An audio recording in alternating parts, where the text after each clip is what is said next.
Lebih baik tidur. Cabut seharian capek kerja, tidur aja. Alhamdulillah, Bapak Ibu berhasil mengalahkan setan yang ada di rumah. Apakah setelah tiba di sini setan menyerah? Tidak, dia goda lagi kita. Tidak usah dengar ceramah, tidak usah dengar ceramah. Pegang HP-mu, pegang HP-mu, pegang HP-mu. Jadi bapak yang pegang HP itu kena godaan setan, Pak. Gimana? Kira mana dengar ceramah kalau kau sibuk begini? Simpan HP. Ibu, simpan. Ibu-ibu yang pegang HP selama saya ceramah, saya doakan suamimu kawin lagi. Kenapa bapak-bapak yang setan? Ya. Mohon maaf, saya sakit ini Pak. Saya kurang sehat. Simpan HP ya. Bu, saya mau rekam Ustaz. Ibu rekam dari atas, pasti gambar saya jelek. Sudah muka saya jelek, kok tambah jelek lagi gambarnya. Suaranya tidak bersih. Lalu gimana caranya Ustaz? Itu ada kamera sebawah. Yuk, dia rekam. Kau bawa pulang kameramu, tenang, nonton YouTube. Tablik Akbar Masjid Salahuddin Sidoarjo, Gaspol. Keluar ini ceramah ini. Jangan lupa like and share. Ya, adik-adik yang punya akun medsos, follow nama supaya tidak dianggap remeh. Masa artis Pak yang tidak jelas kontennya, ngajar salah ya kontennya. Hai guys, kita lagi makan ikan bandeng guys. Followernya sampai jutaan Pak.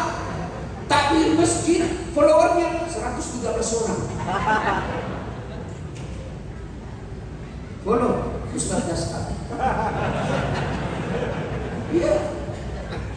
Kalau kau follow ulamamu, kau dapat ilmunya. Kau dah amalkan ilmunya, kau dapat berkah.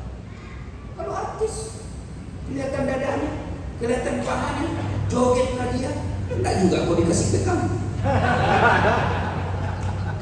Ya, simpan HP. Bisa? Wakala idzan bismillahirrahmanirrahim. Innallaha wa malaikatahu yusholluna 'alan nabi. Ya ayyuhalladzina amanu shallu 'alaihi wa sallimu taslima.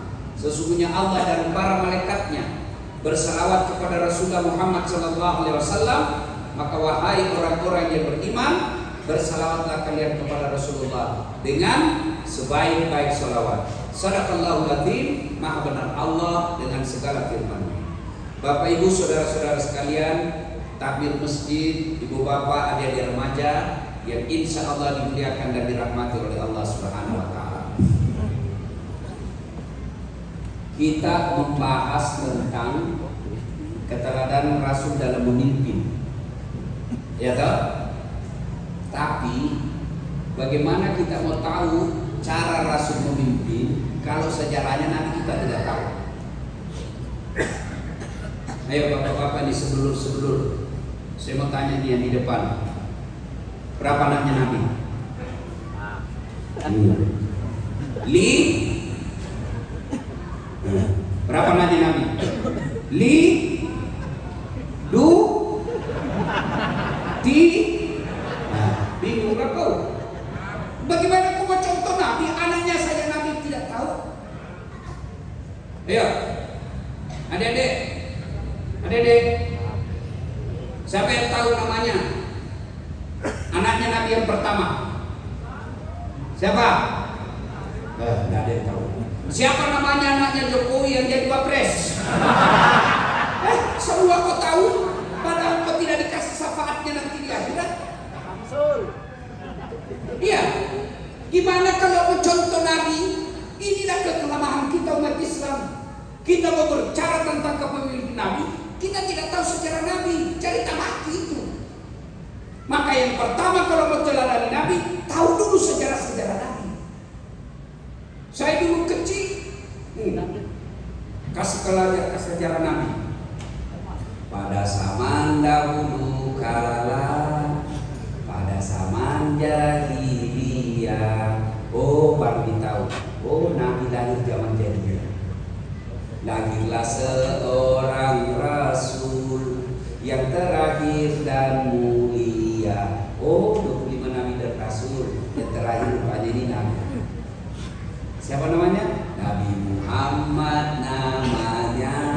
Ibunya siapa? Siti Aminah ibunya. Bapaknya siapa? Abdullah nama ayahnya.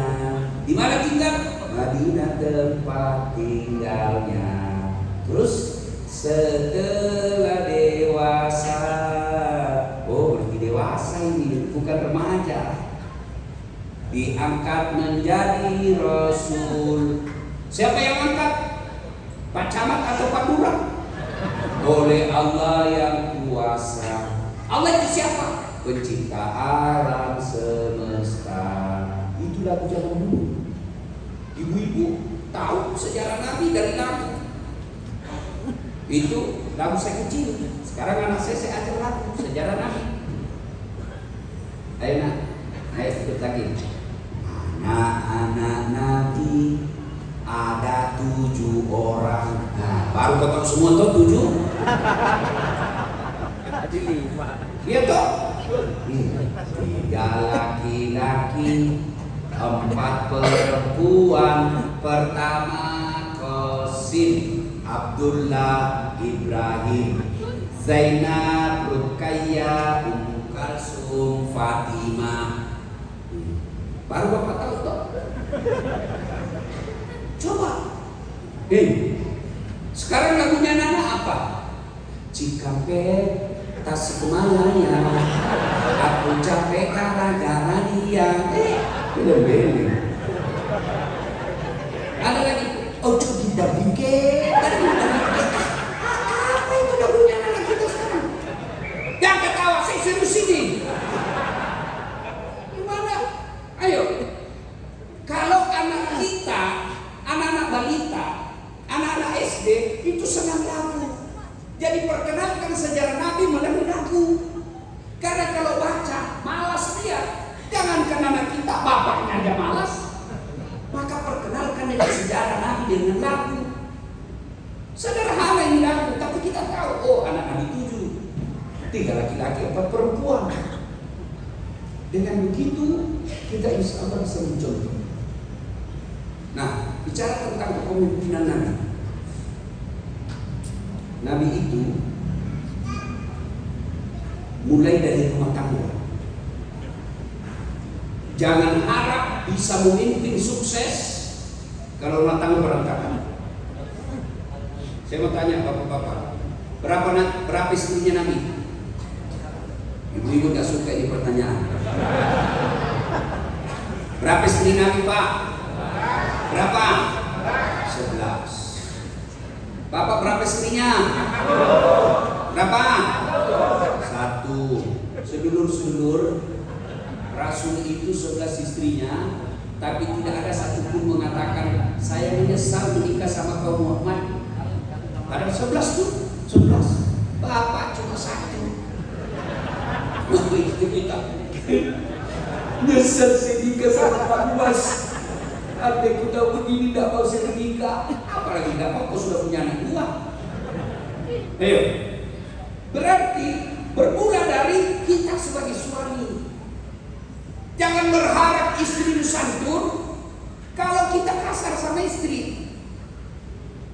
Nabi itu Pak, tidak pernah satupun istri beliau dipanggil namanya.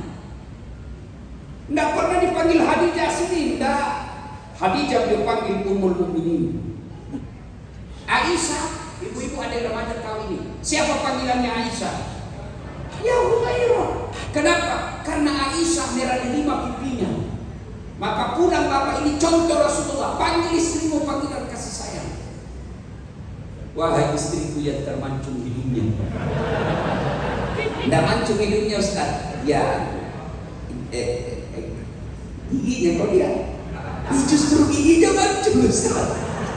Lehernya lah kau lihat. Carilah mana yang terbaik. Jangan juga bapak terlalu jujur sama istri. Mentang-mentang istriku hitam, kau panggil hitam. Istrinya dudut. Tidak pernah dicontohkan. Panggil dengan panggilan kasih sayang. Jangan seperti ada di Makassar, Pak.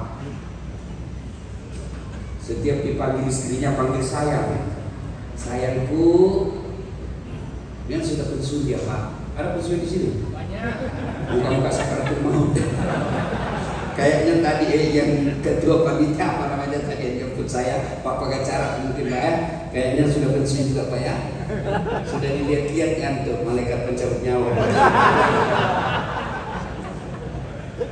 Ya, setiap dipanggil istrinya, sayangku, tolong bikin kopi. Sayangku, ada tamu. Sayangku, mana handuk? Cucunya dengar, kakek romantis betul. Setiap panggil nenek sayang, ya bisa. Cucu bisa. Jangan kau ribut, saya lupa nama nenekmu.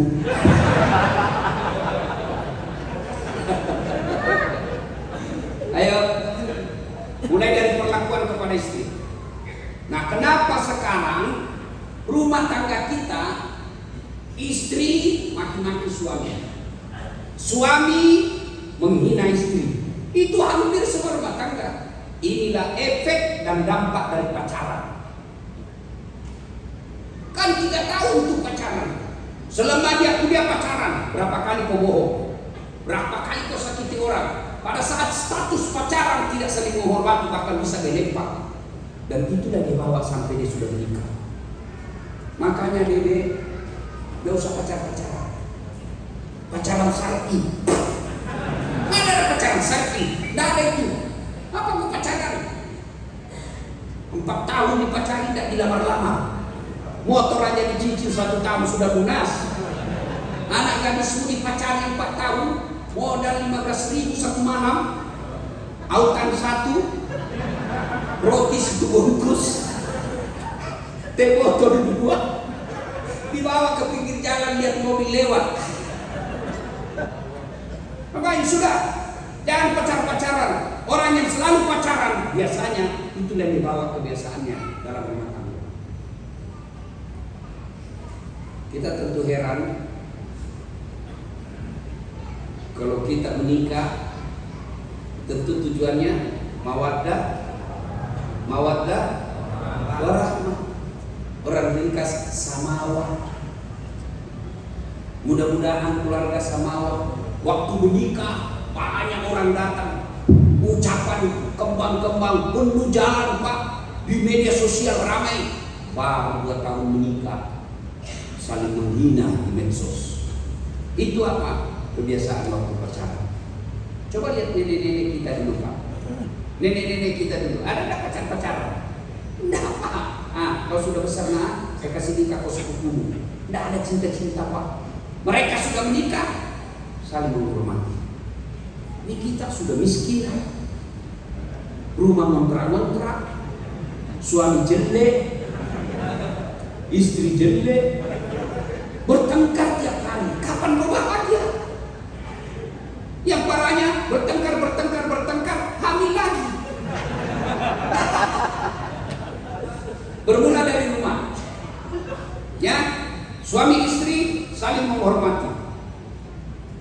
Yang kedua, bapak bini anak. Itu dulu nih, sebelum jadi bicara pemimpin desa, pimpinan camat, apalagi sampai bupati, anak dulu. Ibu-ibu, kalau ibu meninggal siapa yang doakan ibu? Suami. Kawin lagi.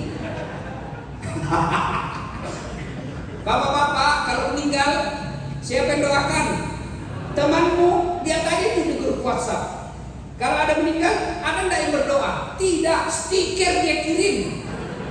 Innalillahi wa inna ilaihi raji'un. Enggak juga kau didoakan. Maka siapa yang doakan? Anak. Itu banyak kita lihat. Anak sekolah luar negeri, pandai bahasa Inggris, hebat dia desain grafis, hebat dia teknik, hebat dia manajemen. Tapi sayang, tidak tahu menghormati neneknya. Mau lihat, tidak tahu hormati neneknya anaknya kita. Coba lihat kalau ziarah kubur. Anak kita doa. Kalau pergi ziarah kubur, enggak, dia update status. OTW ziarah. Sampai di kubur, alhamdulillah sudah tiba pemakaman. Selfie itu. Marbot baca doa, dia selfie. Sudah itu update status. Goodbye grandmother. Pak, kekayaan bapak anak. Kita berharap setelah pensiun kita nggak mikir lagi apa-apa. Kita berharap setelah tua usur kita tidak pikir lagi pembayaran listrik dan PDAM. Anak yang menanggungnya. Setelah kita usur, alhamdulillah rekening kita tidak pernah kosong. Anak kita gantian, dan itu bapak bisa temukan kalau dari kecil bapak dipiara. Lihat deh pengalaman yang kita lihat Pak, anak yang pandai tapi tidak bayar agamanya. Lihat aja Pak, sampai tua pun bapaknya masih minta dibayarkan cicilan mobilnya. Maka didik anak, perbaiki akhlaknya anak kita. Gimana cara mendidik anak? Satu, kasih nama yang baik. Lahir kasih nama yang baik. Nama yang baik itu bukan nama artis. Nama yang baik itu bukan selebriti. Nama yang baik itu ada doa di dalamnya. Kalau ada orang bilang apa artis sebut nama, salah itu Pak. Coba apa sebut namanya? Saya bisa tahu dua hal. Satu, suku, dua, agama.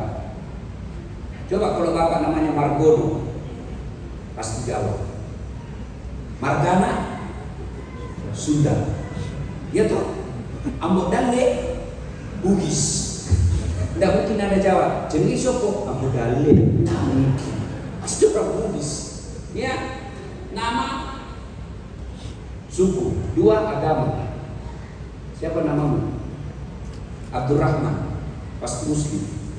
Siapa namamu? Bertus Taifunistinus, pasti non Muslim. Nama penting. Kasih nama yang baik. Yang kedua, jangan kasih makan uang haram. Maka istri yang baik, bila suami datang bawa nafkah, pertanyaan pertama, Pak, halal tidak? Halal tidak ini? Biasanya kau bawa 3.500.000, ini kau jadi 4 juta. Dari mana yang 4.500? Kalau halal, mari. Kalau haram, saya tidak mau. Bisa Bu? Bisa bilang begitu? Bisa?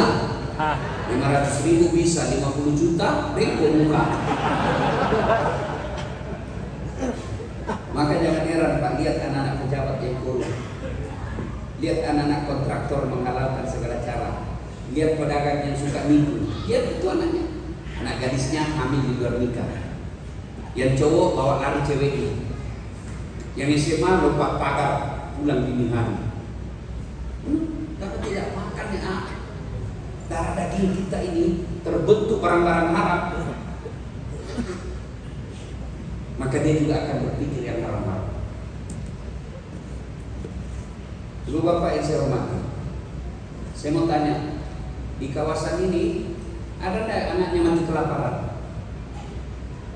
Ada yang mati kelaparan? Ada? Tidak mungkin. Kita punya Tempo Semiro, kita punya Setia Kawan. Jangankan sesama tetangga, Palestina aja yang kita tidak pernah ketemu kita bagi. Tidak bakal ada orang mati kelaparan seputar masjid ini. Tapi yang mati tabrakan, yang mati karena narkoba, yang mati tawuran, pasti ada. Berarti Bapak Ibu tidak usah cemas soal isi perutnya anakmu. Lahirkan didik, makannya Allah yang tanggung. Mas sayang, serius sayang, kita orang tua lebih cemas apa dia makan anak saya nanti. Mestinya kita orang tua seperti Ibrahim alaihissalam. Ibrahim alaihissalam apa dia kata ketika sudah senja? Anakku, ya bunayya, anak saya, mata bulu dan ba'di. Siapa kau sembah kalau saya mati nanti? Kalau kita sekarang mata bulu dan ba'di, apa kamu makan nak kalau saya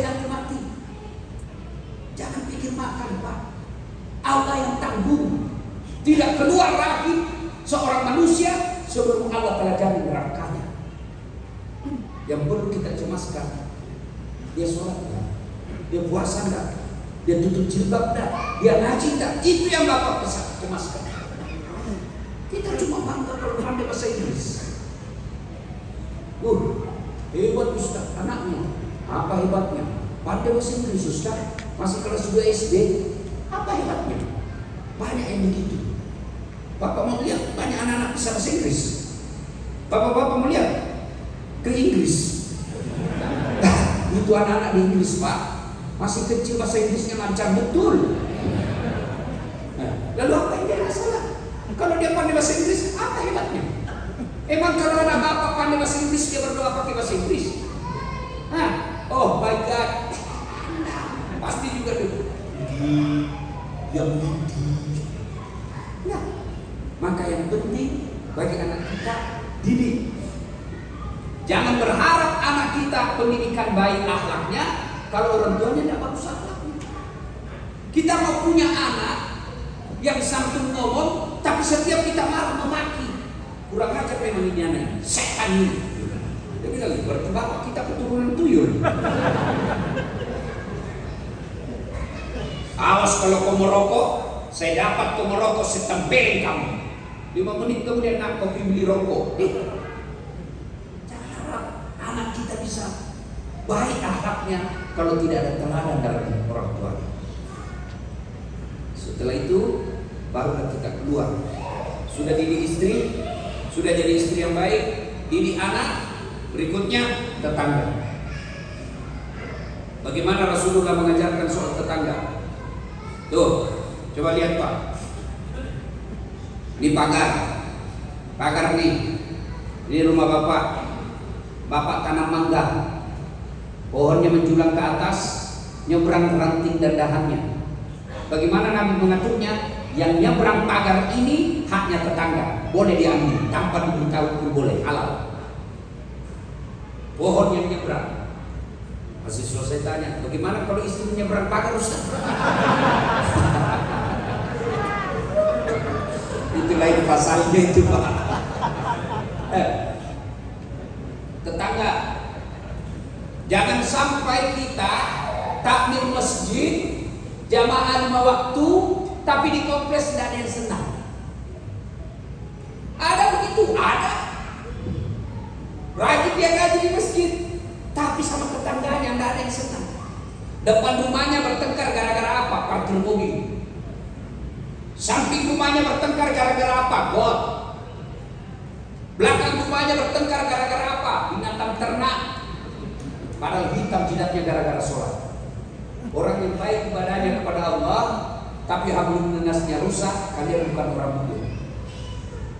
Bahkan Nabi mengancam. Atadruna man muflis? Tahu tak kamu siapa yang bangkrut nanti di akhirat? Yang merugi di akhirat kelak. Kata sahabat, yang tidak sholat, kata Nabi dia sholat. Yang tidak puasa, dia puasa. Yang tidak bayar zakat, bayar zakat. Tidak haji, dia haji. Lalu siapa yang bangkrut ya Rasul? Jarusu wa khatirur rahim. Tetangga yang jahat sama tetangganya dan dia memutuskan tali persaudaraan. Sahabat penasaran, kok bisa bangkrut ya Rasul? Dia kan sholat, dia puasa, dia haji, dia zakat. Kata Nabi benar, hablum minasnya baik, tapi hablum minasnya rusak. Ketika di store sholatnya, ya Allah ini sholatku, datang tetangganya, tunggu dulu. Saya bertetangga itu di Surabaya, di Sidoarjo. Dia serobot tanahku 30 cm. Karena ada keluarganya polisi, saya tidak bisa lawan. Gara-gara tanahku diserobot 30 cm, saya tidak punya bot. 40 tahun setiap banjir di Sidoarjo, saya selalu kebanjiran gara-gara kelakuannya itu. Allah katakannya sudah, ambil sholatnya. Habis sholatnya 30 tahun Pak. Dia setor lagi puasanya. Ya Allah ini puasaku. Datang lagi belakang rumahnya, tunggu dulu. Saya juga pernah itu. Gara-gara parkir mobilnya hilang, saya punya mobil karena saya parkir agak jauh. Gara-gara parkir itu hilang mobil saya akhirnya banyak hutang dan tidak bisa bayar karena mobil itu yang saya pakai cari nafkah. Akhirnya saya tinggalkan kampung Karena sudah ambil dia puasa, habis sudah sholatnya, habis puasanya, habis amal-amalnya, masih ada yang datang. Tunggu dulu Tuhan. Saya juga pernah difitnah. Saya caleg waktu itu. Katanya anakku yang lurus rambutnya bukan anak saya, karena suamiku keriting rambutnya. Dia tidak tahu anaknya lurus rambutnya karena sudah minum bonding. Penyakit asma, asam subuh lagi. Apa kita nggak jengkel? Hanya salah.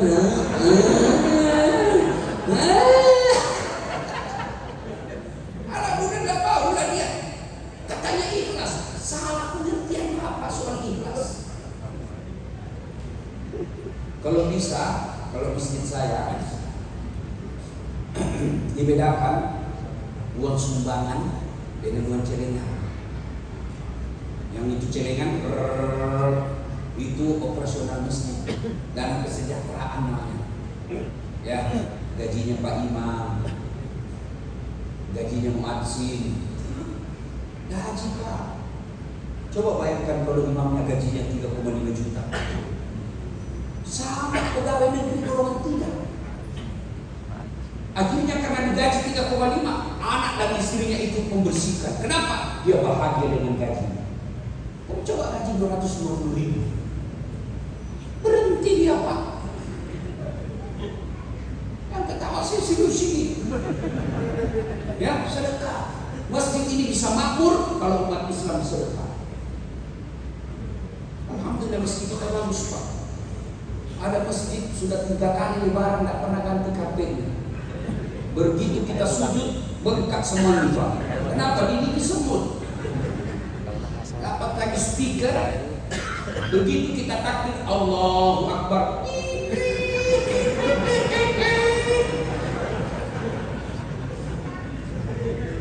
Saya pernah pergi ceramah Pak, rusak speakernya. Begitu saya keluar, dikejar saya namanya masjidnya, Pak Ustaz. Apa deh? Nih, dari ketua panitia. Dikasih honor. Saya tidak usah deh, komunitas saja main. Supaya baik itu mainnya. Ini tersinggung panitia Pak. Sampai sekarang tidak undang lagi saya.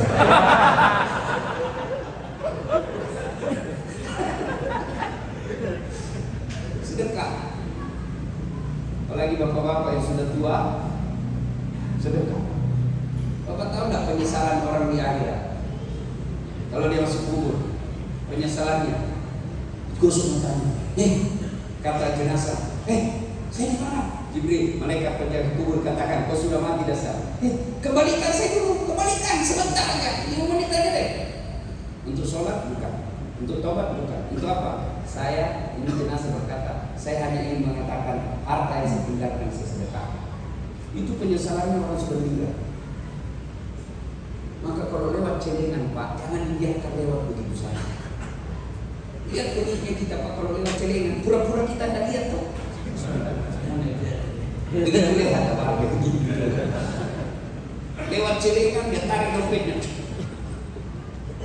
Banyak ini gue diambil. Ternyata dicari uang kecil. Pas masuk ditepuk pundaknya dari anak muda. Pak Haji, dia dorong 100.000. Banyak betul semuanya ini anak muda. Saya cuma 2.000. Dia kasih masuk ke 100.000. Begitu masuk dia bilang anak muda, uangnya bapak yang jatuh tadi di sini Pak. Begitu kulitnya Pak, dia datang Pak, dia bilang ada uang merah ini salah masuk Pak. Ayo sedekah.